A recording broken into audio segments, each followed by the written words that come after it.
হালকা হাওয়ার মতন চাইছি এসো এখন, করেছে তোমায় দেখে অল্প বেইমানি মন, বাঁধবো তোমার সাথে আমি আমার জীবন, আমি তোমার কাছে রাখবো আজ মনের কথা হাজার, দিয়ে তোমার কাজল রাখবো আজ সারা দিনটা আমার। তুমি বৃষ্টি হয়ে নামলে, তুমি বৃষ্টি হয়ে নামলে আর কমলো চিন্তা আমার। ও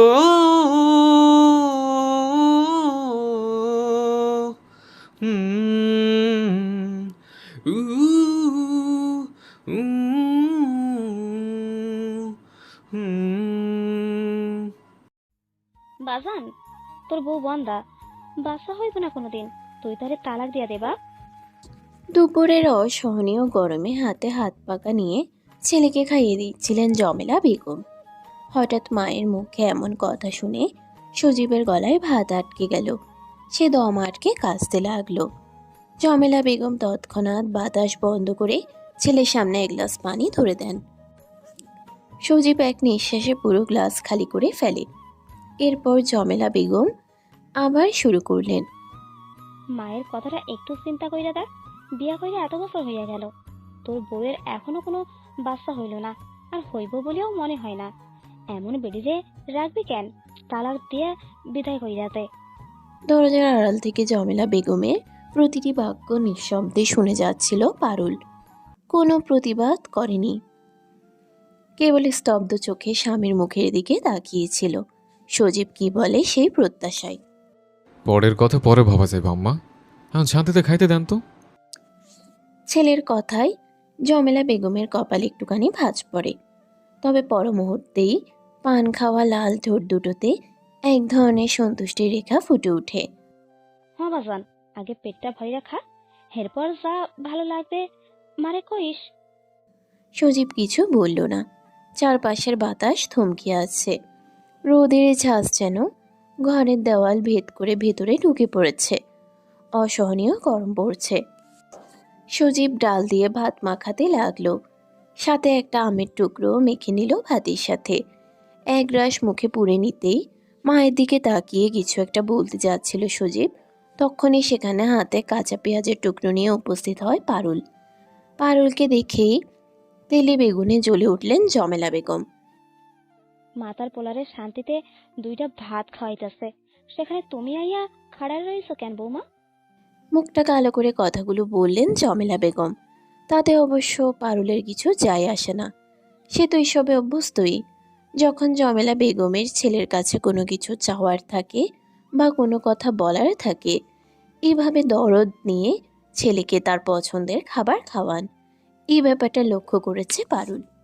তবে তার স্বামী লক্ষ্য করেছে নাকি অন্ধ মাতৃ স্নেহেই ডুবে আছে কে জানে। কাঁচা পেঁয়াজের টুকরাটা লন।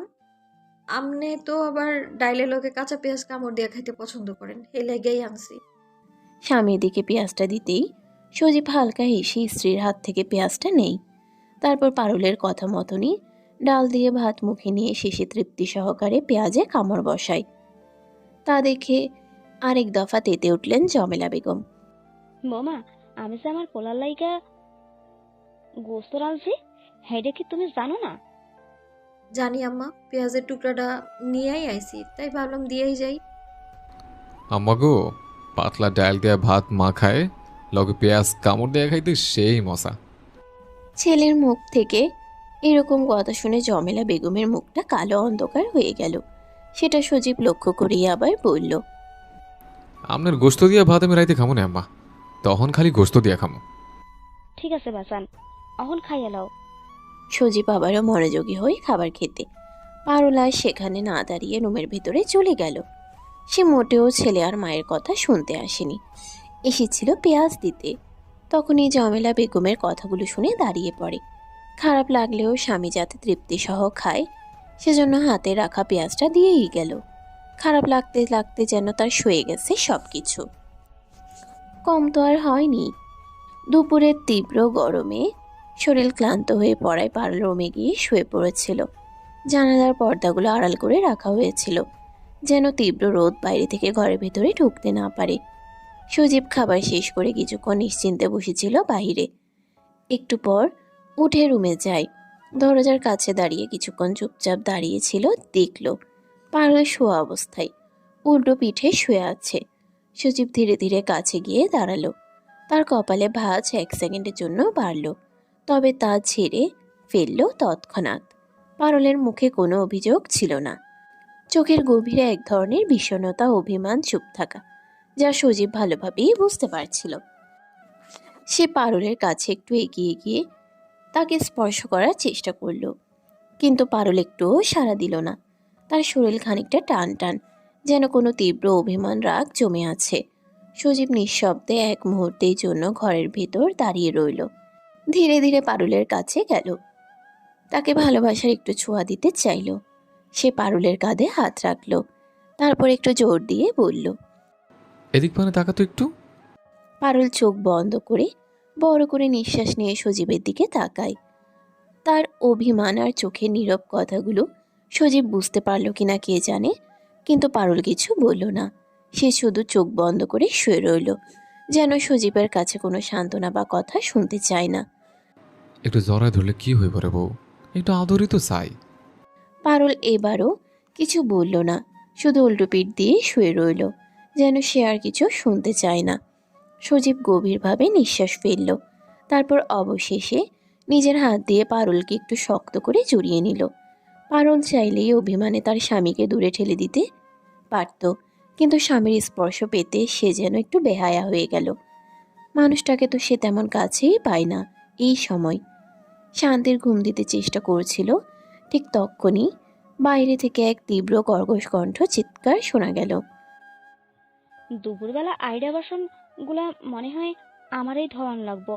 কি কপাল, বুড়া বয়সে এখন বাসন মাজতে যামো দুপুরবেলা। জমেলা বেগমের কথা শোনার সঙ্গে সঙ্গে সজীবের চোখ খুলে গেল। পারুলের দিকে তাকিয়ে কিছু বলার আগেই দেখে পারুল পাখির ন্যায় ফুরুত। উঠোনে বালতিতে সব এঁটো বাসনগুলো নিয়ে দাঁড়িয়ে আছে জমেলা বেগম। বাসনের সাথে কিছু ময়লা কড়াইও জমেছে। প্রতিদিনই পারুল সবকিছু ধুয়ে পরিষ্কার রাখে। আজকে একটু মন খারাপ হতেই মনেই ছিল না আর এঁটো বাসন ধোয়ার কথা। আর আজকেই তার শাশুড়ি চেঁচিয়ে উঠলেন। আম্মা, সব যে বালতিতে রাখছেন। আমার কত তো আর তোমাকে মতন জোয়ান নাই, আমি বুড়া মানুষ। বালতিতে লইয়া পুকুর পাড়ে যাইতাছি মাজতে। পুকুর পাড়ে যাওন লাগে নাকি আম্মা? আমগো বাড়ির উঠোনে কি টিউবওয়েল নাই?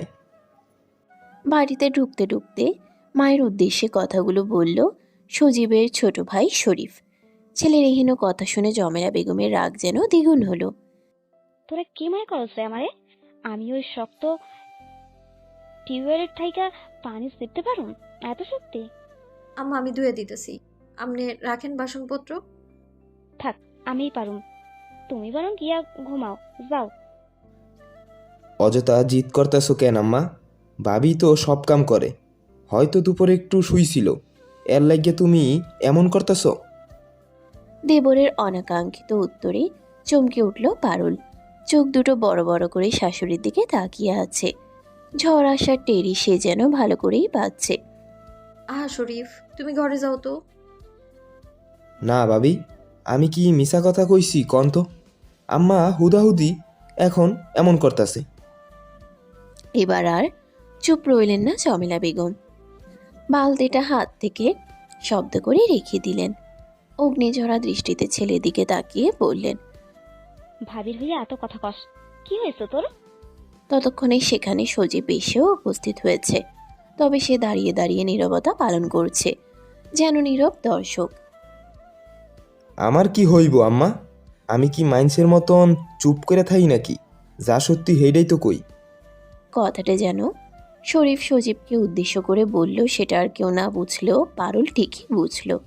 তবে সে চুপ হয়ে রইল, কিন্তু চুপ হলেন না জমেলা বেগম। তিনি বিলাপ করতে করতে বলে। এই দিন দেখনের বাকি ছিল তাইলে ওই বলা তুই আমার পেটে থাইকা হোস নাই, নাকি তোর ভাবির লাইকা দরদ বেশি, কোনটা? শেষের কথাটা শুনে স্তব্ধ নয়নে শাশুড়ির দিকে তাকালো পারুল, আর চোখে স্বামীর দিকে তাকালো একবার, আর একবার শরীফের দিকে। এইটা তুমি কি কইলা আম্মা? ভাবির লগে আমার জড়াইয়া এত বড় কথাটা কেমনে কইলা? জমেলা বেগমের দিকে প্রশ্নখানা ছুটতেই জমেলা বেগমের চোখ মুখ পাল্টে গেল, একবার বড় ছেলের দিকে তাকালো না। সজীব এখনো নিরুত্তরই আছে। এই সুযোগ। আমি যেইটা কইছি খারাপ মানে বার কইতাছস কেন বাপ? তুই যে মার মুখে মুখে কথা কস, মার বুঝি খারাপ লাগে না, কষ্ট লাগে না বাজান? বলতে বলতেই যেন কেঁদে দিবে জমেলা বেগম, চেহারা এরকম ভাব, অথচ চোখে এক ফোঁটাও পানির চিহ্ন নেই, শুধু মুখেই কান্না কান্না ভাব। মায়ের উত্তরে অতি আবেগী হয়ে উঠলেন তার বড় পুত্র। এতক্ষণ নীরব থাকলেও এবার সে নীরবতার খোলস ছেড়ে বেরিয়ে আসলো। আম্মা, তুই মন খারাপ করো না তো। শরীফ তো ছোট মানুষ, কি কইতে কি কয় হেটা হয় নিজেও জানে না। বাজান, পোলাটা গায়ে গতরে বড় হয়েছে ঠিকই, কিন্তু এখনো পুরো রইয়াই গেল। হাই পারুল, যা থালা বাসনগুলো ধুই আন। আম্মা, আপনি ঘরে যান। জমেলা বেগম ছেলের কথায় সন্তুষ্ট হলেন, মুখে দেখা দিল তৃপ্তির হাসি, তবুও মুখ খুললেন। না বাপ, আমি ধুইতে পারুম। হ্যাঁ সত্যি আমার এখনো আছে। থাকলেও শক্তি পরে কামে লাগেন। অন যান ভিতরে। বড় ছেলের জোড়াজুড়িতে জমেলা বেগম ভিতরে যায়। ঠোঁটের কোণে লেগে আছে বাঁকা হাসি। পরিস্থিতি হাতের মুঠোয় রাখতে সে বেশ ভালো করে রপ্ত করেছে। চুলে পাক তো আর এমনি এমনি ধরেনি কি না। কি হইল? অমন করে খাড়া রইছো কেন? তোমার ওটা কইছি বাসন মাজতে। পাথরের ন্যায় দাঁড়িয়ে দাঁড়িয়ে সবটা অবলোকন করছিল নীরবে পারুল। স্বামীর কথা শুনে কিছুটা কেঁপে উঠল। যাইতাছি। আমি দেখি মন্টুকে বাড়ির চাই। হ্যাঁ, কামের কথা কইছিল। আপনি না শুইলেন? দুপুরবেলায় কামের খোঁজে যাইবেন গা? শুই আর কি করুম, ঘুম গেছে গিয়া চক্কেতে। বলেই সজীব সেখান থেকে চলে গেল। পারুলা বাসনগুলো গোছাতে লাগলো ধুতে নেবার উদ্দেশ্যে। তক্ষুনি শরীফ বলে ওঠে, ভাবি, তুমি কিছু কইতে পারো না? ও মা, আমি আবার কি করবো? দেখলা আমা কেমনে পুরো বিষয় সব সময় নিজের দিকে টেনে নেয়। এটি বাদ দাও। বাদ দাও কইরাই ভাইজান এখন এমন হইয়া গেছে। আমি যাই গো ভাই, বাসন কয়টা মাজি গিয়া। শরীফ জানে তার ভাবে কথা বাড়াতে চায় না দেখেই তাকে এড়িয়ে চলে গেল কাজের নাম দিয়ে। কলপারে সবগুলো থালা বাসন নিয়ে গেল মাজতে।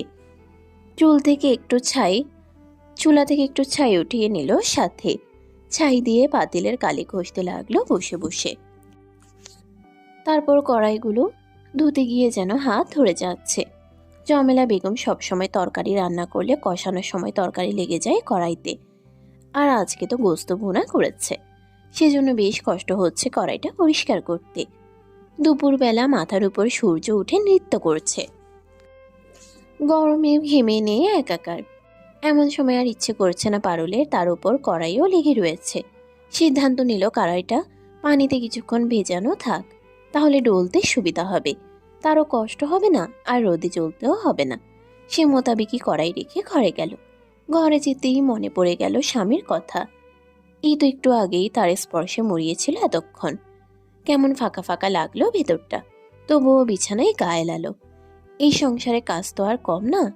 আধা ঘন্টা পর কানে কারো চিৎকারের আওয়াজ হতেই পারুল চোখ খুলে তাকায়।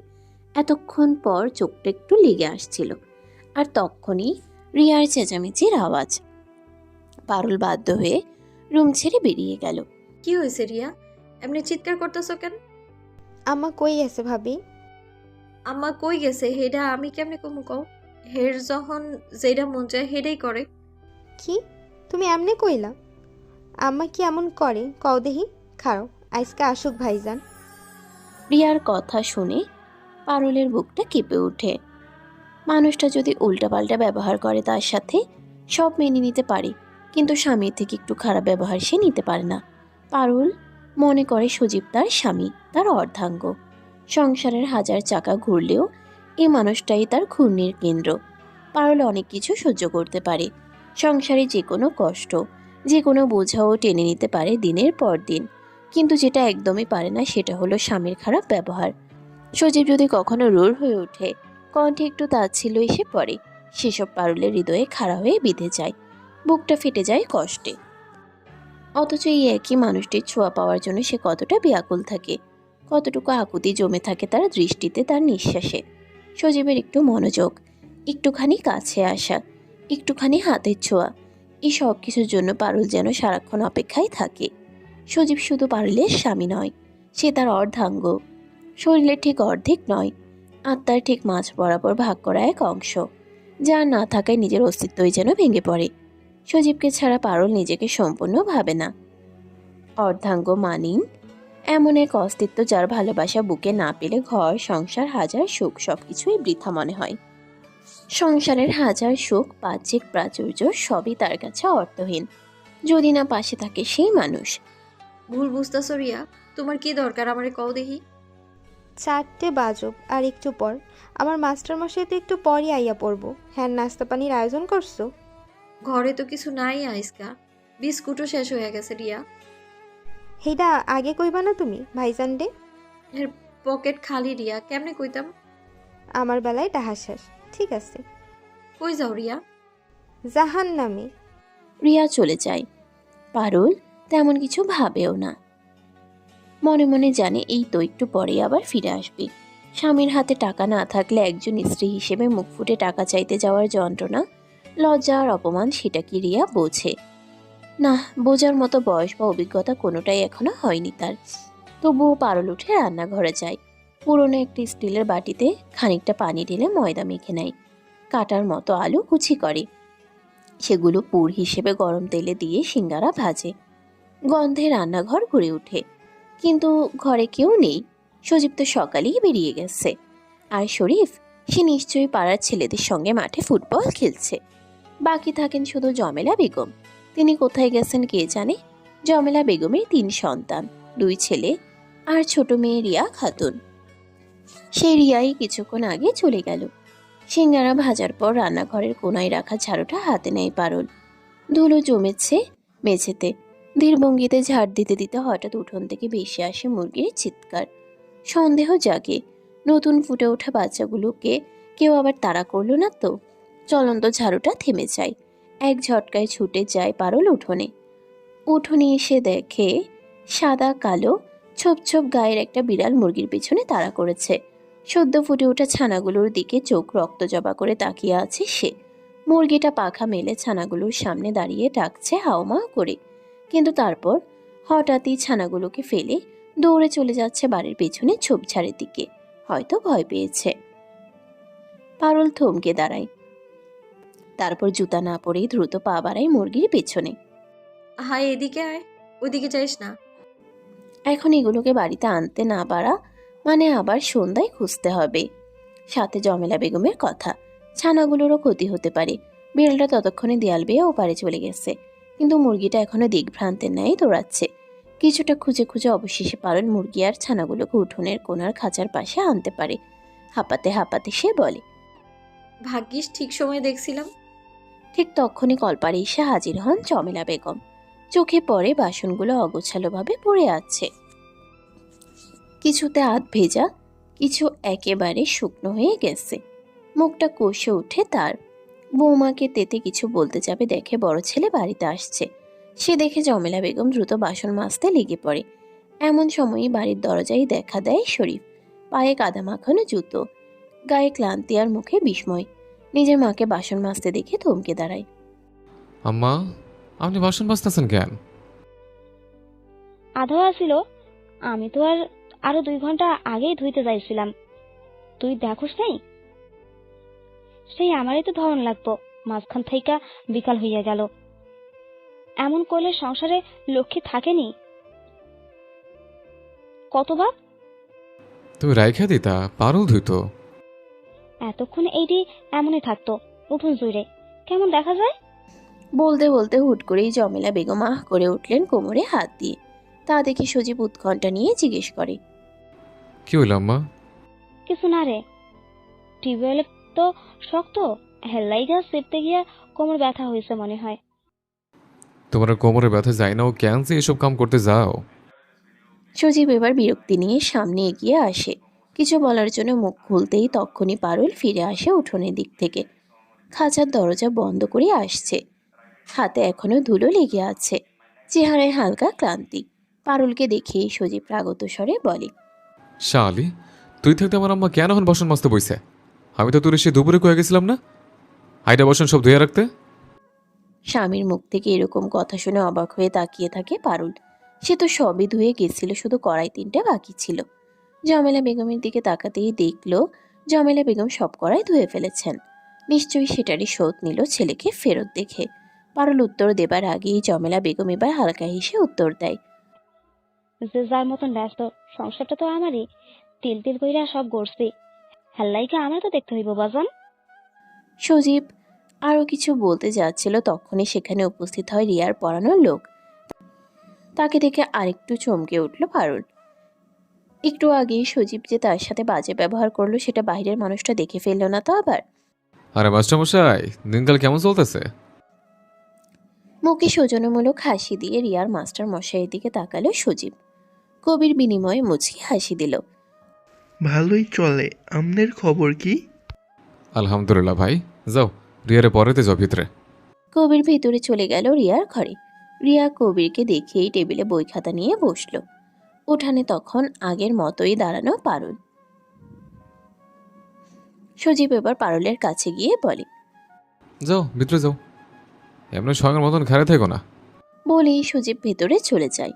পারুল নড়ে না, পূর্বের ন্যায় ঠায় দাঁড়িয়ে থাকে। এভাবে বলায় মনে মনে কষ্টের পাহাড় জমল। তবে সেটা নিয়ে ভাবা বাদ দিয়ে একটু পরে রান্নাঘর থেকে সিঙ্গারাগুলো একটা ছোট বাটিতে নিল। তারপর ঘোমটা খানা টেনে নিয়ে রিয়ার রুমে গিয়ে মাস্টার মশাইয়ের সামনে দিয়ে আসলো। রিয়া যে পারুলের হাতে সিঙ্গারা দেখে বেশ অবাকই হয়েছে সেটা তার মুখ দেখেই স্পষ্ট। তারপর নিজের রুমের দিকে অগ্রসর হতেই দেখে সজীব ঘামে বেছা শার্টটা খুলে আলনায় রেখেছে। সেটা দেখে পারুলের মায়া হলো। মানুষটা নিশ্চয়ই কত খাটাখাটনি করে এসেছে। আর তখনই নিশ্চয়ই তার শাশুড়ি ইনিয়ে বিনিয়ে ছেলেকে কিছু বলেছে, সেজন্যই সজীব ওরকম ভাবে বলেছে। এগুলো ভালো করেই জানা পারুলের। সজীব বরাবরই শান্তিপ্রিয় মানুষ। ঝগড়া ঝামেলায় যাবে তো দূরের কথা, এসব সে পছন্দই করে না। আর শাশুড়ি যেভাবে ছেলেকে তেল দিয়ে রাখছে, সেখানে ছেলে তো বাধ্য মাকে অন্ধের মতন ভালোবাসতে। পারুল দিন গুনছে কবে যে শাশুড়ির অন্ধ ভালোবাসা থেকে বের হবে তার স্বামী। শরবত কইরা দিমু, ভালা লাগবো শরীরটা। আমি জানি ঘরে ঠ্যাং নাই, শরবত কি দিয়ে হইব? খালি সিনের পানি আমি খাবো না। আপনি এখনই খারান, আমি আইতাছি। বলি পারুল রুম ছেড়ে বেরিয়ে গেল। ফিরল মিনিট 5 পর। এসে একটা স্টিলের গ্লাস এনে সজীবের সামনে ধরল। নেন, খায়ালন। সজীব বিস্ময় নিয়ে পারুলের দিকে এক পলক তাকিয়ে ঢকঢক করে পুরোটা খেয়ে নিল। এতক্ষণ গরমে কাজ করার পর ঠান্ডা লেবুর শরবতটা যেন সর্বাঙ্গ শীতল করে দিয়েছে। বউ, পারুল গ্লাসটা নিয়ে চলে যাচ্ছিল, সজীবের ডাকে থমকে দাঁড়ায়। বউ সম্বোধনটাতে কি আছে সে নিজেও জানে। বিয়ের এতগুলো বছর পরও সজীবের মুখ থেকে বউ ডাক শুনে প্রথম দিনের মতনই শিহরণ জাগে তার শরীরে। হ কন। আমি সিনের পানি খামো দেখা লেবু শরবত বানাই দিলি, কিন্তু লেবু তো ঘরে নাই। পাকঘরে পিছে দিয়া কতটি গাছ উঠছে, হইনে একটা লেবু গাছ উঠছিল, সেই গাছে পানি দিয়া যত্ন টত্ন করছিলাম, গাছ থেকেই আনলাম। আরো 2টা লেবু আছে এখনো, হেইডি দিয়া একদিন শরবত বানায় দিমুনে। যত্ন করলে সবাই তার প্রতিদান দেয়, তাই না?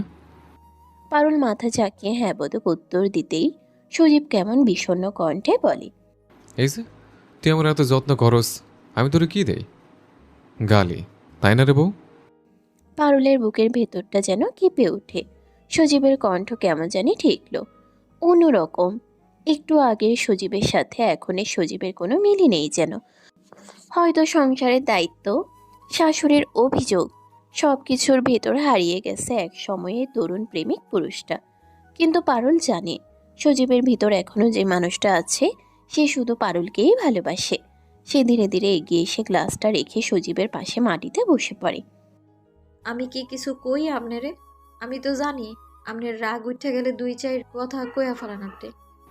তুই হইলে আমার জীবনের ছায়া গাছ রে পারুল, যে গরমে ছায়া দিছে বৃষ্টিতে লুকায় রাখছে। অথচ আমি তেমন ভালো করে তোর গুরুটার দিকে তাকায়ও দেখলাম না। তোর ভালোবাসা আছিল নীরব নদীর মতন, আমি শুধু পাশে দাঁড়িয়ে অনুভব করছি, ডুব দিয়ে নেই কোনো সময়।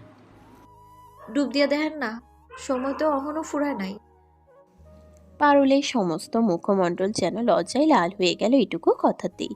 তার উপর সেও কেমন করে বলে দিল, ইস লজ্জা আর লজ্জা, স্বামীর মুখ পানে তাকাতেই পারছে না। সজীব তখন একটু এগিয়ে গিয়ে পারুলের লজ্জা রাঙা মুখটা আলতো করে 2 হাত দিয়ে স্পর্শ করলো। অহনো বিয়ের প্রথমের মতন সুন্দর লাগে তোর লজ্জা পেলে বউ। আরেক দফা লজ্জায় মুখ লুকোয় পারুল। সজীব আলতো করে পারুলের কপালে চুমু এঁকে দিতেই পারুল মুচকি হাসে। সজীব যেন তার মনে অভিমান জমতেই দেয় না। কি সুন্দর করে কথার জাদু দিয়ে তার অন্তরটাকে শীতল কইরা দেয়। সাল 1990, ছোট্ট এক গ্রাম, নাম পলাশপুর। রাস্তার ধারে শীতল পাটির মতন বিছানো ধান ক্ষেত, মাঝখানে স্বচ্ছ পানি তৈরি পুকুর, আর তার পাড়েই কয়েকটা কাঁচা পাকা বাড়ি। মানুষজন তখনও হারিকেনের আলোয় খাতা দেখে, আবার খালি চোখেই দেখে ভাগ্যরেখা। সেই গ্রামের এক চিলতে উঠানে জন্মেছিল পারুল। 3 বোনের মধ্যে সে ছিল সবার বড়। মা কুলসুম বেগম ছিলেন শান্তশিষ্ট এক গৃহিণী। মুখে যতই হাসি থাক, চোখে ছিল সবসময় একরাশ দুশ্চিন্তা। কারণ তাদের সংসারে কোনো ছেলে সন্তান ছিল না। পারুলের বাবা রৌফ মোল্লা কৃষিকাজ করে জীবন চালাতেন, কিন্তু মনটা ছিল সমাজের কথায় উঠা বসা করা এক লোক, যে যা বলতো তাই বিশ্বাস করত। মানুষের মুখে যখনই শুনেছেন কুলসুমের আর ছেলে হবে না, উল্টো মেয়ে জন্ম দিয়েই যাচ্ছে, শেষমেশ একদিন তিনি ঘটা করে কুলসুম বেগমকে তালাক দিয়ে দিলেন। শেষ বক্তব্য ছিল, তুই আমার এই পোলা সন্তান দিতে পারো না, এই কিসের বউ তুই, হ্যাঁ? চোখে মুখে অপমান আর চোখে কান্না নিয়ে 3টা মেয়ে আর এক বুক দুঃখ নিয়ে কুলসুম বেগম চলে গেলেন বাপের বাড়ি।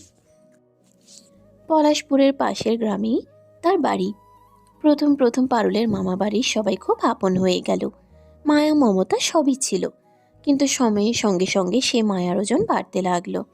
কারণ কুলসুমের 3 মেয়ের দায়িত্ব নেওয়া যেন খুবই কঠিন কিছু হয়ে গেছে। এর ভেতর মানুষের মুখে আবার নতুন কটু কথা।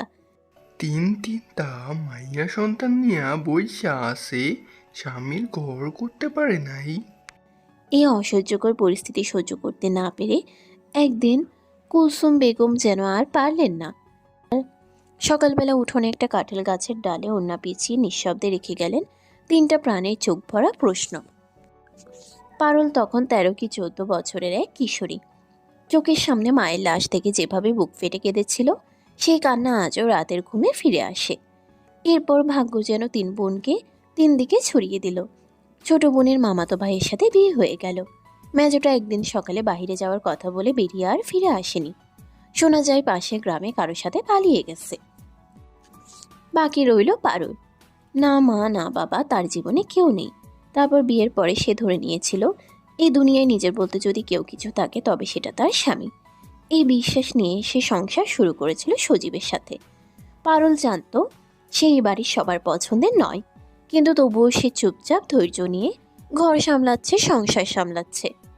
আজও সে মনে করে, আমি ওনারে যদি না ধরি তবে আমারে কে ধরবে? আমি তো কারো মাইয়া না, কারো বইনও না, আমি তো এখন শুধু ওনার বউ। রাত্রি তখন 9টার কাটা ছুঁই ছুঁই। দিনভর রোদের তাপে যেন ঘরের দেয়ালগুলো এখনো উত্তপ্ত হয়ে উঠেছে। সন্ধ্যার পরেও ঘরে থাকতে হাঁসফাঁস করছে দেহ।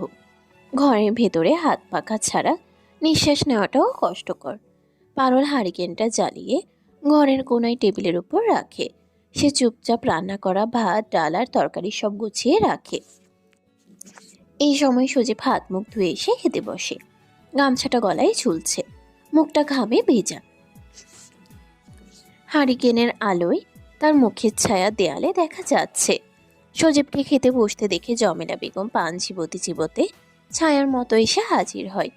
বাজান, তুই কইছিলি মা রান্ধা খাওন খাবি? হ আম্মা। আমি বাইরে দিতেছি। বলেই তিনি পাতিল থেকে প্লেটে ভাত বাড়তে লাগলেন। পাশেই পারুলকে দেখতে পেয়ে বলে, বৌমা, আমি তো আছি। সজীবরে সব আগায়া দেওয়ানের লাইগা তোমার আর কষ্ট কইরা খাড়াই থাকুন লাগবো না। জমেলা বেগমের কথায় পারুল কোনো প্রতিক্রিয়া না করলেও সজীবের মুখে দেখা দিল এক চিলতে হাসি, যার অর্থ তার মা বউয়ের কথা ভাবছে। এদিকে পারুল ভ্রুকুচকে এক পলক জমেলা বেগমকে দেখে চলে গেল ঠিকই, তবে আড়ালে দাঁড়িয়ে রইল। সে ভালো মতনই জানে জমেলা বেগম এত দরদি মহিলা না তার ক্ষেত্রে। পারুল সজীবের পছন্দ করা বউ হলেও জমেলা বেগমের অপছন্দের বৌমা। বাজান, কইছিলাম দুপুরের কথাটা, কি চিন্তা করলি বাপ? দেখ, আমারও বয়স হইতাছে, কয়দিন বাসি হ্যার কোনো ঠিক নাই। পারুল যেটা ভাবছিল ঠিক সেটাই। তবে জমেলা বেগম এবার তাকে তাড়ানোর চেষ্টায় নেমেছে। মনে মনে বেশ রাগ জমল পারুলের। কি যে ইচ্ছে করছে নিজেও বুঝতে পারছে না। ঠিক তখনই পারুল দেখে উঠোনে টিউবওয়েলের আওয়াজ। উকি মেরে দেখে বাহিরে শরীফ এসেছে। সজীব তখনও ভাত পাতে বসে আছে। আরে ভাবি যে, কলপারে তুমি? হ্যাঁ, তোমার অসুবিধা হইব দেখা আইলাম কুপি নিয়া। আমার তো হাত মুখ ধোয়া শেষ ভাবি। ঘরে আয়ো তাইলে, আম্মা ভাত বাইরা দিতেছে, তুমিও খাইতে বসো। আচ্ছা চলো। আর আম্মা মনে হয় তোমার ভাইজানের লগে তোমার বিয়ার কথা কইব। কি কও? তা জানি না, তবে বিয়ার বিষয়ে কথা কইতাছে। তুমি যাও তাড়াতাড়ি, গিয়া শুনো আম্মা কি কয়। শরীফ দ্রুত পায়ে ঘরে ঢুকতেই কানে আসলো সজীবের কথা। কণ্ঠে কিছুটা বিরক্তি মেশানো নিয়ে জমেলা বেগমের উদ্দেশ্যে বলছে, এত বিয়া বিয়া করেন না আম্মা। কার বিয়া লাগছে ভাইজান? আমার দরজার পাশ থেকে কথাটা বলে উঠল পারুল। সেটা শুনেই শরীফ উচ্চস্বরে হেসে ওঠে। জমেলা বেগমের চোখে মুখে তখন রাগের ভাঁজ স্পষ্ট। তার বাজখাই কণ্ঠ দিয়ে আসলো পারুলের দিক। রসিকতা করো বৌমা, আমার বিয়া? পারুল শাশুড়ির এহেন অবস্থা দেখে পারছে না হাসতে। কাপড়ের আঁচলে মুখ টিপে বলে, আমি তো আম্মা কইয়া ডাক দিছিলাম আপনারে। শরীফই মাঝখানে হেসে উঠলো। কাচুমাচু মুখ করে কথাটা বলল পারুল। জমেলা বেগম মুখটা কিছুটা কালো করিয়ে রাখলেন চুপ করে। হাই শরীফ, খাইতে বয়া পর। শরীফও বড় ভাইয়ের নির্দেশ মতন পাশে বসে পড়ল খাওয়ার জন্য। জমেলা বেগম পুনরায় বলে উঠল, তুই আমার কথা শুনতি না বাপ? ওনার মতন কথা কন আম্মা, ঠিকই শুনব। সি আম্মা, আপনি বুড়া বয়সে বিয়া করতে চাইতেছেন, আবার হেই কথা ভাইজান রেও শুনতে কইতেছেন। আল্লাহ গো আল্লাহ, কি দিনকাল আইছে গো।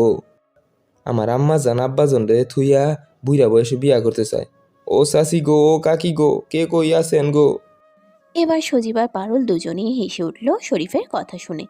পারুল জানে শরীফকেই তার কাজে লাগাবে। এক প্রকার সাপও মরবে, লাঠিও ভাঙবে না টাইপ। জমেলা বেগম রাগত কণ্ঠে ছেলেকে ধমকাতে লাগলো। হারামজাদা, মুখ সামলাইয়া কথা ক। কার লাগে মস্করা করছো? জমেলা বেগম বুঝলেন আর কুল করতে পারবেন না। তার উপর ছোট ছেলেও চলে এসেছে। সে তো সবসময় এক কাঠি উপরে। অগত্যা ব্যর্থ হয়ে মুখ ভারী করে সে ঘর থেকে দ্রুত প্রস্থান নিলেন তিনি। পারুল শাশুড়ির দিকে তাকালেন। জমেলা বেগমের মুখ তখন দেখার মতন হয়েছে। ভাবি, গুস্তটা কিন্তু মজা হইছে।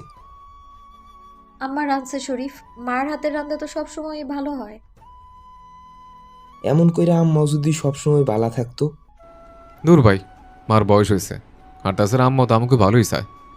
সজীবের কথা শুনে পারুল বড় করে শ্বাস ছাড়ে। এই শাশুড়ি আম্মা ভালো চাইতে চাইতে না জানি তার সর্বনাশ কইরা দেয়। তুই খাবি না বউ? আমনেরা খায়ালন, আমি আম্মা আর রিয়া হেগোলগে খামো। আচ্ছা। দুই ভাইয়ের খাওয়া শেষ হতেই পারুল জমেলা বেগমের ঘরের দিকে অগ্রসর হয়। চারিপাশে চোখ বুলিয়ে দেখে ঘরের আশেপাশে কোথাও জমেলা বেগম নেই। পারুল দীর্ঘশ্বাস ছেড়ে আনমনেই বলে উঠল, রাইত কইরাও আম্মায় মাইনসের বাড়িতে যায় বইয়া থাকনের স্বভাবটা গেল না। পারুল এবার গেল রিয়ার রুমের ভিতরে। রিয়া, ভাত খাবে না? একটু পরে খাবো ভাবি। আম্মাও নাই, আম্মা আসলে তোমরা খায়া নিও। আমার শরীরটা ভালো লাগতেছে না, আমি যাইয়া শুই। আইসা, কিন্তু ভাবি হনো, কও। ভাইজানটা একটু কও তো, আমার খাতা শেষ হইয়া গেছে। আচ্ছা, কোনে। কথা শেষ করে পারুল নিজের রুমে চলে যায়। গিয়ে দেখে সেখানে সজীব খালি গায়ে হাত পাখা দিয়ে বসে বসে বাতাস করছে। পারুল গিয়ে পাখাটা সজীবের হাত থেকে নিয়ে নিজে বাতাস করতে থাকে। আর আমি বাতাস করতেছি তো। থাক, আপনি আরাম করেন। তোর গরম লাগতেছে না? না, একটা কথা কনের আছিল। কয়ে ফেলা, কি কইবি? রিয়ার লেখনের খাতা শেষ হয়ে গেছে। শেষ হয়ে গেছে? দেখি, আয়না দিবনে। রিয়া পড়ালেখায় খুব ভালা। হেল লাগিয়া তো গায়ের মাইয়ারা জেনে পড়ালেখার নাম লইতে পারে না, এই জায়গায় আমার বইনে পড়তাছে।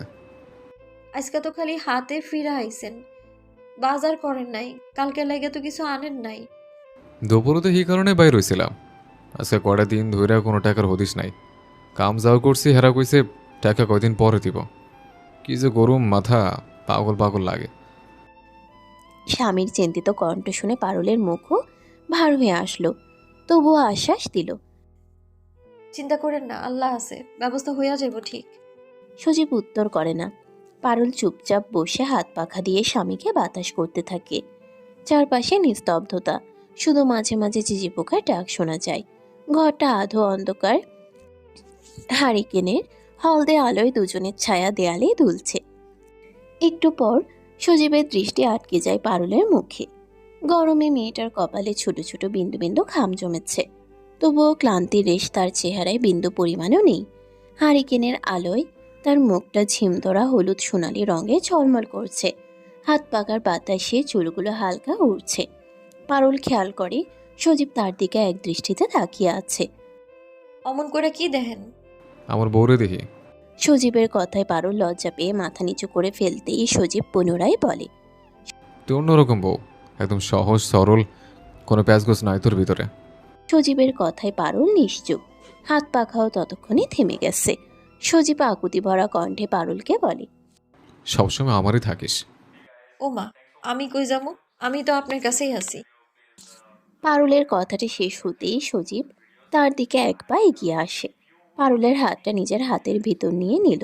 সজীব ধীরে ধীরে তার কপাল থেকে গাল, গাল থেকে থুতনিতে নামিয়ে আনে তার ঠোঁটের স্পর্শ। সময় বাইরের ঝিঝি পোকার আওয়াজ থেমে গিয়েছে। ঘরটা কেমন নিস্তব্ধ হয়ে আছে। সজীব খোরলাগা দৃষ্টিতে স্ত্রীর দিকে তাকায়। শারীরিক টানটা আর শুধুই শরীরে থাকে না, তা ছড়িয়ে পড়ে অনুভবে, চোখে, ঠোঁটে, আঙ্গুলে নরম ছোঁয়ায়, আর শরীরের প্রতিটা ভাঁজে ভাঁজে। শরীর খারাপ হইলে নাকি ঘরের বাতি জ্বলে। কি মায়া আছে আমার পোলায়, আমি এর ব্যবস্থা করবো। স্বামীর ভালোবাসাময় স্পর্শে পারুল আর সজীবের রুমের বাইরে আলো জ্বলতে দেখে রাগে গজগজ করতে করতে চলে গেলেন জমেলা বেগম। মেয়ে সহ খেতে বসেছে। রিয়া তখন গরমে অস্থির হয়ে পরনের ওড়না ছুঁড়ে ফেলে হাত পাখা দিয়ে বাতাস করছে। জমেলা বেগম খাবার বাড়ছে আর অগ্নি দৃষ্টি মেলে মেয়ের দিকে তাকিয়ে বলে, খাইতে আইবি, নাইলে না খাইয়া থাক। আইতাছি। এরম করো ক্যা? আয়, আমি যাইতাম। এই না একটু আগে বাইরে থেকে আইলা, আবার কই যাইবা এই রাইতে? আমি রাইতে বাইরে ঘুরতে যাই। আমি তা কই নাই আম্মা। জামু চুলার কাছে, চুলা গুতাইতেই হইব, না হইলে তরকারি যা আছে নষ্ট হইয়া যাইব। রিয়া অবস্থা বুঝে চুপ করে খাবার খেতে লাগলো। জমেলা বেগম খাওয়া শেষ করে রাগে গিজগিজ করতে করতে থাকে।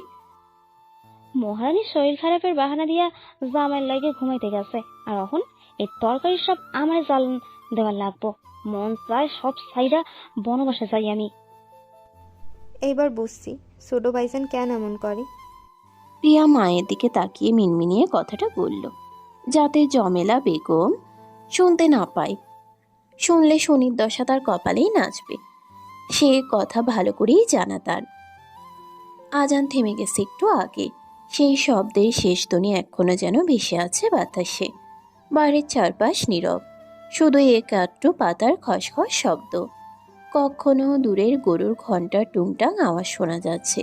পারুল গোসল সেরে উঠোনে এসে দাঁড়িয়েছে। তার মাথা থেকে পানি গড়িয়ে পড়ছে শাড়ির আঁচলের কোণে। কপালে পানি লেগে চুলগুলো সেটে আছে, চোখে মুখে ভেজা ভাব। সে চুপ করে দাঁড়িয়ে থাকে কিছুক্ষণ, তারপর ধীরে ধীরে বসে পড়ে উঠোনের মাটিতে রাখা পুরনো পিঁড়িতে। পিঁড়ির পাশেই রোদ আসার অপেক্ষায় ভেজা কাপড়গুলো বাতাসে দুলছে। এই শান্ত পরিবেশের ভেতরেও পারুলের ভেতরটা কেমন অশান্ত হয়ে উঠছে। একটু পর সবাই উঠে পড়বে। সে কি রান্না করবে, কি করবে ভেবে পাচ্ছে না। নিম্ন মধ্যবিত্ত শ্রেণীর পরিবার তারা, দিন আনে দিন খায়। চিন্তিত মুখ করে বসেছিল। ঠিক তক্ষুনি ঘর থেকে দেখতে পাই শরীফ আসছে। কলপাড়ি গিয়ে মুখ ধুয়ে শরীফ পারুলের কাছে গিয়ে দাঁড়ালো। গোসল করার কারণে শরীফকে দেখে পারুলের কিছুটা লজ্জা লাগলেও শরীফ স্বাভাবিকভাবেই প্রশ্ন করল। কি হয়েছে ভাবি? কই কিছু না তো। মন খারাপ কইরা বই আছো যে? এমনি। দেখি হাতখানা সামনে আনো তো। শরীফের এহেন আবদারে অবাক হয় পারুল। হাত এগিয়ে দিতেই শরীফ পারুলের হাতে 100 টাকার কচকচ একটা নোট দিতেই পারুলের চোখ মুখে অবাকের ছাপ দেখা যায়। টাকা? হ, আমার জীবনের প্রথম উপার্জন আমি তোমারে দিলাম। পারুল পুনরায় অবাক দৃষ্টিতে শরীফের দিকে তাকায়। প্রথম উপার্জন? বাজি ধরে ফুটবল খেলছিলাম, জিততে আইছি, হেইডার পুরস্কার। তাইলে তো এই টাকা তোমার কাছে বহুত মূল্যবান। আর আর এইটা তুমি আমারে দিয়া দিতেছো? এইডার মূল্য রাহুনের লাইগাই আমি তোমারে দিছি। আমি চাই আমার প্রথম উপার্জনের টেহা আমি তোমারে দিমু। তুমি যেটা মন চায় হেইডা করো তো। ঠিক তখনই সেখানে আসে জমেলা বেগম।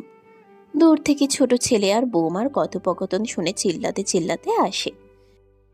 প্রথম উপার্জন মারে না দিয়া দিতাছস বড় ভাইয়ের বউরে। আর কি কি তখন লাগবো? তুমি টাকা নিয়া করবা কি? তোমার তো টাকার দরকার পড়ে না। তুমি কি সংসারে কোনো কাম করো না কাজ করো? আমি আজাইরা খাই?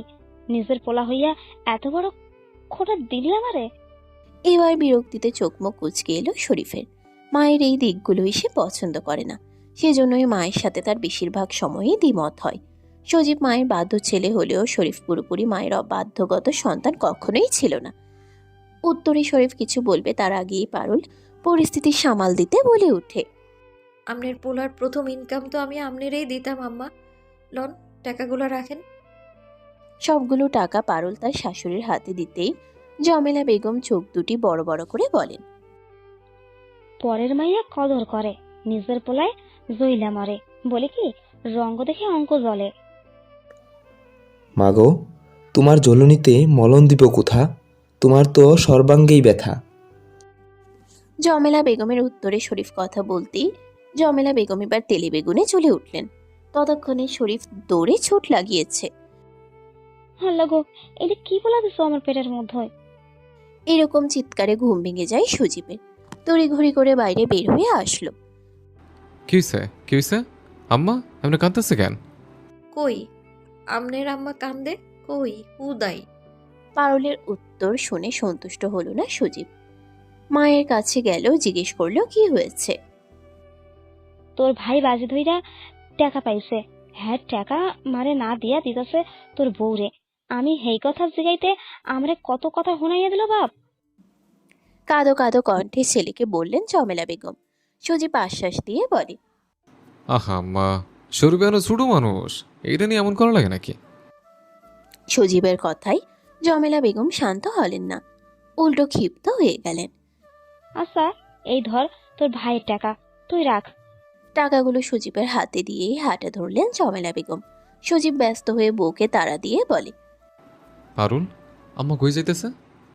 দেখেন গিয়া শিমুর মার ঘরে গিয়া এখন গপ কইব। আম্মাও না, বুড়ো হয়েছে তো, হেলে গিয়ে এখন এরম করে। শাশুড়ির এই সমস্ত বিষয় নিয়ে কথা বলতে ইচ্ছে হলো না পারুলের। কথা ঘুরিয়ে নিল। আমনে আর ভাইবেন না তো। দেখছেন বিপদের সময় আল্লাহ কেমনে রক্ষা করে। যান টাকাগুলো নিয়ে বাজারে যান, আমি ভাত দিই চুলায়। পারুলের কথা মতন সজীব বাজারের উদ্দেশ্যে পা বাড়ায়। পারুল শরীফকে দেবরের চোখে নয়, ছোট ভাইয়ের চোখেই দেখে। ছোট ভাইয়ের মতনই দেখে। যে ভাই না থাকার জন্য তার বাপ তাকে এতিম করে চলে গিয়েছে। ভাবতে ভাবতে কেমন মনটা খারাপ হয়ে আসলো। এইসব না ভেবে আর দেরি না করে পারুল রান্নাঘরের দিকে পা দিতেই দেখে সব কেমন অগোছালো হয়ে আছে। বাসন কোছন ছেটানো, পাতাগুলো ছিটিয়ে পড়ে আছে। বুঝতে আর বাকি রইল না কালকে জমেলা বেগম চুলে এসে ইচ্ছে করে এমন করে গেছে। একবেলা পারুল রান্নাঘরে আসেনি, তাতেই এই অবস্থা হয়ে গেছে। অগত্যা আগে রান্নাঘর পরিষ্কার করতে লাগলো। ঠিক সেই সময় চিরচেনা কারো কণ্ঠস্বর কানে আসতেই মাথার ঘোমটাটা লম্বা করে টেনে নিল। বৌমা, কই আছো? এই তো আব্বা আমি। ঘরে গিয়ে দেখলাম মাইয়াটা ঘুমাইতেছে, পোলা দুইটা ঘরে নাই। হ্যাঁ কোথা বাদ দিলাম, তোমার হাউরি কই গেছে? হ্যাঁ ঘরে নাই কেন? শ্বশুর মশাইয়ের কথায় কি জবাব দিবে পারুল বুঝে পায় না, তাও আমতা আমতা করে বলল। আম্মা আছে আশেপাশেই। বুঝছি, জমেলা আবার পাড়া বেড়াইতে গেছে। আব্বা চা খাইবেন? আমনের পোলায় অহনো বাজার করে আনে নাই, আনলে বাদ দিব। না, আমি ঘরে যাই। কামাল হোসেন ঘরে চলে যায়। পারুল আবারও তার কাজে মনোযোগী হয়। তার শ্বশুর মশাইকে বুঝে উঠতে পারে না এখনো, সেজন্য প্রয়োজন ব্যতীত কখনো কথাও বলেনি। এই তো কামাল হোসেন গেছিলেন এক আত্মীয়ের বাড়িতে বেড়াতে, সেখান থেকে এত ভোরে বাড়িতে কেন ফিরলেন সে প্রশ্নটুকুও পারুল করল না। বুঝলানি শিমুলের মা, পোলা বিয়া করাইলে বুঝে শুনে করাইবা, পোলা যেন হাতের থেকে ছাড়া না হয়। কেন, সজীবরে তো তুমি তোমার হাতেই রাখছো। আমি হাত রাখলে তোর বউ তারে আসলে বাইন্ধা রাখছে, বুঝলা? কই, আমার বোনের মাইয়াডারে পছন্দ কইরা রাখলাম আমার বড় বউ বানাইতাম। বইনে আমারে কত কি দিত, বড় কথা বইনের মায়ার আমার কথায় উঠতো আর বইতো। বড় কথা বোনের মাইয়া আমার কথায় উঠতো আর বইতো। আর হ্যাজ জায়গায় এই অনাথা মাইয়া একটা আইসে তো আইসে একেবারে ফকির হইয়া। না কোনো অনুষ্ঠানে পোলার শ্বশুর বাড়ি থাইকা কোনো কিছু তোহে দেখি নাই, আর না তো ওই স্ত্রী বংশের বাতিও জ্বালাইতে পারলো। বেশ রাগ ক্ষোভ দুটোই মিলিয়ে কথাগুলো বললেন জমেলা বেগম। শিমুর মা শেফালি প্রতি উত্তরে বললেন, বংশের বাতি না দেউক, মাইয়া জন্ম দিলেও কইতাম তোমার বৌমা পোলাপাইন জন্ম দিবার পারে। সেমরির তো তাও হয় না, নির্ঘাত তার কোনো বাচ্চাই হইব না। আমি তো তাই কই গো শিমুলের মা, ওই মাইয়া হয়েছে বন্দা। আমার পলারে কইলাম একটা বিয়া করতে, পলাও কানে নিল না। আহারে, কষ্ট পাইও না গো। সান্ত্বনা বাণীতে শান্তি পেলেন না জমেলা বেগম। উঠে যেতে নিচ্ছিলেন, ঠিক তখনই শেফালি তাকে ডেকে বসায়। আরে কই যাও, দুইটা পরামর্শ দেই, হই না যাও। জমেলা বেগম বসলেন। তারপর শেফালি শুরু করলো তার বক্তব্য দেওয়া। তা শুনে জমেলা বেগমের ঠোঁটের কোণে দেখা দিল মুচকি হাসি। কি করতে হবে সেটা মাথায় গেঁথে নিলেন বেশ ভালো করেই। চুলায় আগুন জ্বালিয়ে দিয়েছে পারুল। এক হাতে কাঠের ছোট্ট একটা টুকরো দিয়ে পাতাগুলো চুলোর মুখে গুজে দিচ্ছিল, অন্য হাতে তরকারির পাতিল সামলাচ্ছিল। গরমে মুখটা ঘেমে উঠেছে, তবুও সময় নেই তার। আজকে তো আরও দেরি হয়ে গেছে। ঠিক তখনই পাকঘরের কোণা দিয়ে রিয়া এসে দাঁড়ায়। আইসা ভাবি, মাইয়া মানুষে কোনো কাম পারলে বেড়া মানুষের বেশি খুশি হয়। পারুল চুলার আগুনে মুখটা একটু ফিরিয়ে রিয়ার দিকে তাকায়। মুহূর্ত খানিক চুপ থেকে মৃদু হাসি ঠোঁটে ফুটিয়ে দেয়। সবচেয়ে খুশি হয় যখন মাইয়া মাইনসে একটা শব্দ না করে সব সহ্য করে। পারুলের কণ্ঠে অভিযোগ ছিল না, ছিল সংসারের অভিজ্ঞতা। যেন অনেক দিনে জমে থাকা কিছু কথা আগুনের ধোঁয়ার মতো উড়ে যাচ্ছে। রিয়া চেয়ে রইল ভাবির মুখের দিকে, তারপর বলল, ধুরো ভাবি, তুমিও না। আমি একটা কথা জানতে আইছিলাম, আর তুমি কি না উল্টাপাল্টা কথা কইলা। আচ্ছা আচ্ছা, কও না এখন, আর কি কইবা? আর কমুই না, ইচ্ছাই নাই আর। তুমি থাকো তোমার মতো। রিয়া চলে যায় সেখান থেকে। রিয়ার মতন সেও একসময় বুঝতো না এত কিছু। তারও একসময় জীবন ছিল সহজ সরল, কিন্তু বিয়ের পর সংসারের ভার কাঁধে নিয়ে যেন এক অদৃশ্য পাঠশালায় ভর্তি হয়ে গেছে সে। আগে সেই দিন আর নেই। এখন সে সংসারী নারী, একজনের স্ত্রী। এই পরিচয়টাই যেন অদ্ভুতভাবে তাকে অনেক কিছুই বুঝিয়ে দিয়েছে। এখন অনেক কিছুই না বুঝেও বুঝে যায়। পাড়া বেড়াইতে কই গেছিলা হুনি? বাড়ির উঠোনে পা দেওয়া মাত্রই স্বামীর গম্ভীর কণ্ঠের আওয়াজ শুনে জমেলা বেগম থমকে দাঁড়ায়। ব্রুযুগল কুচকে উত্তর দেয়, তুমি কোন সময় আইলা? কেন, আমি আইসি দেখে কি অসুবিধা হয়ে গেছে নাকি তোমার? ধরো, কি যে কও না তুমি। কি কইতাম তাইলে? জমেলা বেগম চুপ হয়ে এবার স্বামীর মুখশ্রীতে বেশ গভীরভাবে নজর দিলেন। কেমন যেন ঠেকছে তার কথা। কিছু হয়েছে নি? কি হইব আর? তাইলে তুমি হইছো বাড়ি করতি, সকাল হইতে না হইতে যদি পাড়া বেড়াও, আমার সংসারের কি হইব? কামাল হোসেনের কথাটা শুনে রাগ হয় জমেলা বেগমের। ভাবতে থাকে এই নিশ্চয় পারুলের কাজ। শ্বশুরের কান ভাঙানো। পারুল ছাড়া আর কে করবে এসব? নিজের সন্তানরা তো আর করবে না। এইদিকে কইছে। কি হইব? কেন, আমি কি চিনি না তোমারে? মেলা চিল্লান, হেল্লাইকে তো এত বড় অপবাদ দিলেন। আমি পাড়া বেড়াই? আমি কুটনামি করি মায়া মানুষের ঘরে যাইয়া? যেইটা হইতি সেইটা কইতে আমার কোনো সমস্যা নাই। আমি সত্যি কথাই কইছি, কুটনামির কিছু কই নেই তোমারে। ততক্ষণে উঠোনে এসে সজীব এবং শরীফ এসে দাঁড়িয়েছে ভেতর থেকে। পারুল উঠোনের একদিকে কলপারে বসে আধোয়া কিছু বাসন পরিষ্কার করছে। রান্না শেষ, সবাইকে খেতে দিবে একটু পর। স্বামীর কথায় জমেলা বেগম দমলেন না, বরং গলার তেজ বাড়ালেন। তোমার আন্দাজি কথা তোমার কাছেই রাখো। বয়স হয়েছে, অহন অন্তত ঠিক হও। চিরকালই তো মানুষের ঘরে যাইয়া গপ্প মারছো, অন্যের বিষয়ে নাক গলাইয়া। ছেলে বৌমার সামনে স্বামীর এরূপ মন্তব্য অপমানের ন্যায় বাঁধল জমেলা বেগমের কাছে। উত্তর তো দিতেই হবে, না হলে তার মুখ ছোট হয়ে যাবে না। এ কি করে হতে দেন তিনি? আমি বেঠিক কি আছি সজীবের বাপ?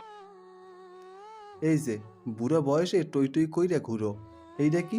আর মানুষের কাছে যাইয়া যে তুমি ঘরের কথা কও, আবার তার ঘরের কথা শুনো, কি হয় না হয় সব লয় গোল মিটিং করো। সেইটাও আমি ভালা কইরা জানি। কেন জানো তুমি? এমনি জানি। জমেলা বেগম এবার চোখ বড় বড় করে রাগীন দৃষ্টি নিক্ষেপ করলো তার পুত্রবধূর দিকে। অতঃপর পারুলের কাছে গিয়ে পারুলের ডান হাতটা জোরে চেপে ধরে কামাল হোসেনকে শুধায়। এই কাল্লাগিনি কইস তোমারে না? জমেলা বেগমের কণ্ঠে রাগ ক্ষোভ দুটোই মিশানো। পারুল হতভম্ব হয়ে তাকিয়ে আছে। শ্বশুর শাশুড়ির কথোপকথনের মাঝখানে না এসেও সে দোষী সাব্যস্ত। আম্মা, আমি কি কইছি আব্বারে? কি কইতেছেন এডি? আম্মা, আপনি পারুলের কেন দোষ দিতেছেন? ও তো কিছুই করে নাই। তোর বউ সারা তোর বাপের এসব কে কইব? আমি কিছু কই নাই আম্মা। তুই কইস না কইস, আমি সব জানি। হারামজাদি উইরা আইরা জুইরা বইছে আমার পলার ঘাড়ে, আবার আমার স্বামীর কাছে আমার নামেই কানা ভাঙাস তুই। কামাল হোসেন এগিয়ে গেলেন, তারপর ঠাস করে দুটো চড় মেরে দিলেন স্ত্রীর গালে। জমেলা বেগম তৎক্ষণাৎ পারুলের হাত ছেড়ে দিয়ে হতভম্ব দৃষ্টিতে স্বামীর মুখ পানে তাকিয়ে রইল। বিশ্বাস করতে পারছে না এই বয়সে এসে ছেলে মেয়েদের সামনে তাকে চড় খেতে হয়েছে। অপমানে আর লজ্জায় চোখে পানি তখন টলমল করছে। অশ্রু ভর্তি চোখ নিয়ে স্বামীকে শুধালেন। তুমি তুমি আমারে মারলা? শাসন করা জরুরি। জমেলা বেগম এক হাত দিয়ে চোখের পানি মুছে পুনরায় তেতে উঠলেন।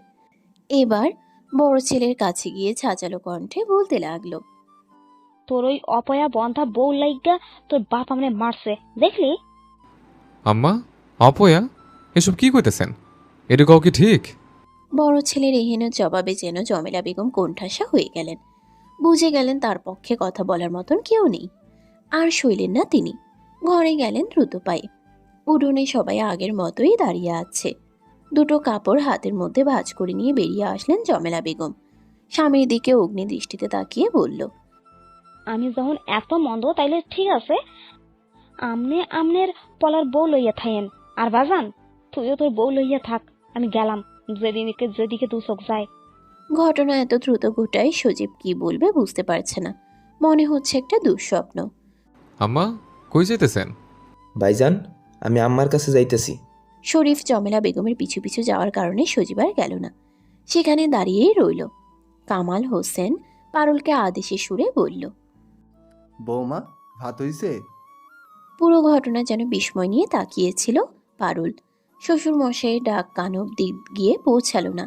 কামাল হোসেন এবার একটু জোর গলায় বললেন। পারুল? এবার পারুল নড়ে ওঠে, ঘোমটাটা টেনে দেয় একটু, আমতা আমতা করে বলে। কোন আব্বা? ভাত হইছে নাকি অহনো চুলাই? হইছে আব্বা। তাইলে ভাত বারো, খিদে লাগছে, ঘুম দিমু খাইয়া। পারুল অবাক হয়ে তাকালো শ্বশুরের দিকে। ওনার যে স্ত্রী রাগ করে চলে গেল তার কোনো ইয়াত্তাই নেই, উল্টে ভাত খাবে বলছেন। পারুলের ইচ্ছে করছে প্রশ্নটা জিজ্ঞেস করেই ফেলতে, কিন্তু ভদ্রতার সহিত চুপ রইল। সজীব যেতে যেতে তার বাবাকে শুধোয়। আব্বা, আম্মা যেন কই জানি গেল গা। তুমি হেরা না খুঁজছে ভাত খেয়ে ঘুম দিবা? তোর আম্মার দৌড় কত দূর আমার জানা আছে, ঠিকই চলে আইব।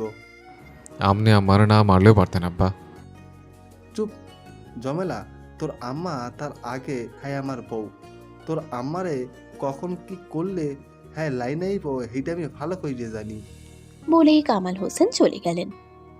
পারুলও ভাত বেড়ে সজীবকে ডাকতেই সজীব নাছোড়বান্দার মতন উঠানেই দাঁড়িয়ে আছে। কি হলো, ভাত খাইবেন না? পরে খামু তোর লগে। আবার রাগ করবো? ওনার লগে বইয়া 2টা ভাত খাইলন। আম্মা চলে গেছে, আব্বাও এতদিন পর ফিরেছে। কোনোরূপ অশান্তি চায় না দেখে সজীব খেতে বসে পড়ল। গরম গরম ধোঁয়া ওঠা ভাত আর আলু ভর্তার সাথে কলমি শাক ভাজি আর পাতলা মসুর ডাল, সাথে লেবুর টুকরো। আলু ভর্তা দিয়ে ভাত মাখাতে মাখাতে কালাম সাহেব পারুলকে বলল, ভর্তা দিয়েই তো 1 প্লেট ভাত শেষ হয়ে যাইব মন হইতেছে। মজা হইছে বৌমা। বিনিময়ে পারুল মুচকি হাসি দিল। কালাম হোসেনের দৃষ্টি গিয়ে পড়ল সজীবের উপর। কি রে, ভাত খাইস না কেন? বেশি গরম তো আব্বা। ভাত পাতে নিয়ে বইয়া থাকতে নাই, তাড়াতাড়ি খাইয়া নে। সজীবের ইচ্ছে না থাকা সত্ত্বেও জোর করে 2 লোকমা ভাত খেতেই তখন শরীফের দেখা মিলতেই খাওয়া ছেড়ে শরীফকে জিজ্ঞেস করে, কি রে ভাই, আম্মা কই? শরীফ হাঁপাচ্ছিল, তাই দেখে পারুল 1 গ্লাস ঠান্ডা পানি শরীফের দিকে ধরতেই শরীফ এক দফমে পুরো পানি খেয়ে নেয়। আম্মারে ডাকলাম, হ্যাঁ তো আমার কথা শুনলই না, উল্টা বকাবকি করতে আসিল। মানে আম্মার আজগুবি কথা কতটি। তারপরে? তারপর আর কি, আমি আম্মার পিছু নিলাম, দেখতে চাইছি কই যায়। পরে দেখি আম্মা খালার বাড়ির দিকে যাওয়া ধরছে। তুই কেমনে বুঝলি আম্মা খালার বাড়িতে গেছে? ভাইজান, কি বোকা প্রশ্ন করো, নৌকা দিয়ে তো খালাগো বাড়িতেই যাই আমরা, তাই না? বোনের বাড়িতে গেছে, ভালো হইছে, কয়দিন বেড়ায় আসুক। কিন্তু আব্বা, আম্মা তো রাগ করে গেল গা। আমার মন মেজাজ ভালা হইয়া যাইব, কয়দিন পর না হয় আমনে গিয়া নিয়ে আইলেন। হ, ঠিকই কইছস, এমন ভাবি নাই। আম্মা থাকো এখানে কয়দিন। ভাবি, আমার কি বাদ দিবা না? শরীফের কথায় পারুল শরীফের জন্য ভাত বাড়তে ব্যস্ত হয়ে পড়ে। বাবা আর ছেলেকে খাওয়ানোর পর সব গুছিয়ে নিজে খেতে বসে। খাওয়া দাওয়া শেষ করে রুমে যায় একটু বিশ্রাম নিতে। তারপর উঠোন ঝাড়ু দিয়ে বাড়ির পিছনে কতগুলো পাতা জমেছে সেগুলো কুড়িয়ে আনতে হবে। বাড়ির পিছনে মাথা নিচু করে নিঃশব্দে দাঁড়িয়ে আছে পুরনো আম গাছটা। তার ছায়াতলে ছড়িয়ে আছে অগণিত শুকনো পাতা, হলুদ বাদামি কোথাও বা হালকা লালচে রঙে দাগ কাটা। হালকা হাওয়ায় পাতাগুলো খসখস শব্দ তুলে এদিক ওদিক উড়ে বেড়াচ্ছে।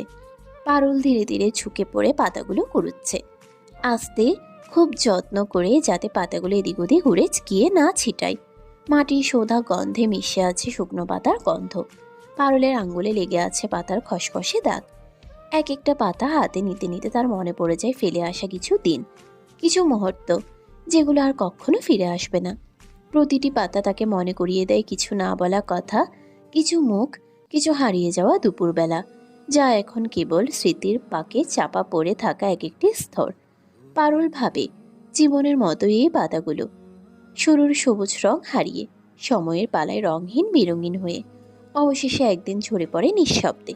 পাতা কুড়ানো শেষ হতেই পাতাগুলো একটা খাঁচিতে ভরে উঠোনে নিয়ে ফেলে দিল, যাতে ভালো করে রোদে শুকায়, তবে আগুনে ধরবে ভালো। এবার দিনের কাজ শেষ করে ক্লান্ত পায়ে পারুল নিজের রুমে ঢুকে দরজা ঠেলেই চোখে পড়ে সজীব চৌকিতে শুয়ে আছে। এক হাতে মাথা চেপে ধরে রেখেছে, চোখ দুটো বন্ধ, মুখভঙ্গি চিন্তায় ভরা। এমন অবস্থায় সজীবকে দেখে পারুলের বুক ধক করে ওঠে। সে তাড়াতাড়ি এগিয়ে গিয়ে সজীবের কপালে হাত রাখে। তার স্পর্শ পেতেই সজীব ধীরে ধীরে চোখ মেলে তাকায়, যেন কোনো গভীর ভাবনার জগৎ থেকে ফিরেছে সদ্য। কি রে, কি হইছে? এমনি শুয়ে রয়েছেন, হে লেগে ভাবলাম অসুখ হয়েছে কিনা কোনো। পুরুষ মানুষ ঘরে আজের বয়ে থাকলে যা হয়। কি হয়েছে আপনার? সামনে কেমনে কি হইব কিছুই বুঝতেছি না। এই তো একটু পরেই বিকাল হয়ে যাইব, তুই আবার রানতে যাবি, কিন্তু কি রানবি? ঘরে তো কিচ্ছু নাই। শরীফের টাকা শেষ। চাল আনছি বেশি কইরা, যা বাদ ছিল ডাইল আনলাম, শেষ হয়ে গেছে। সজীবের কণ্ঠে হতাশার সুর। পারুলের মনটাও কেমন খারাপ হয়ে আসে। তাও স্বামী যাতে ভেঙে না পড়ে সেজন্য আশ্বাস দেয়। চিন্তা করেন না, রিজিকের মালিক তো আল্লাহ, ব্যবস্থাও ঠিক হয়ে যাইব। সজীব কিছু বলতে যাচ্ছিল পারুলকে, ঠিক তখনই কানে ভেসে আসে শরীফের ডাক। ভাবি, ও ভাবি, কই গেছো? শরীফে ডাকতেছে কেন, গিয়া দেখে আই। পারুল মাথার ঘুমটাটা ঠিক করে তাড়াতাড়ি উঠোনে গিয়ে দেখে শরীফ গায়ে কাদা মেখে হাতে একটা পুরনো পাতিল নিয়ে দাঁড়িয়ে আছে। সারা শরীর কাদায় সয়লাব, মুখেও ক্লান্তি স্পষ্ট। তোমার এই অবস্থা কেন, এমন কি হয়েছে? শরীফের শরীর থেকে গরমের ঘাম চুয়ে চুয়ে পড়ছে। সে এক হাত দিয়ে মুখটা চুলের গোড়া পর্যন্ত মুছে নিয়ে ধীরে বলে, দেহ কি আনছি তোমার লাগিয়া। কি? শরীফ পাতিলটা পারুলকে এগিয়ে দিতে পারুল দেখে পাতিলে বেশ কয়েকটা পুঁটি মাছ। পারুল কিছুটা অবাক হয়েই বলে, মাছ কইতে আনলা? শিমুর বায়ের লগে গেছিলাম মাছ ধরতে, লগে 2-4টা কই মাছও আছে, যে কয়টা পাইছি নিয়ে আইছি। হইব না ভাবি? হইব তো। তাহলে কড়া কইরা পুঁটি মাছ ভাজি কইরো, আর এই কয়টা টমেটো সহ কিছু সবজি আছে, ক্ষেত থেকে আনছি। আচ্ছা দাও।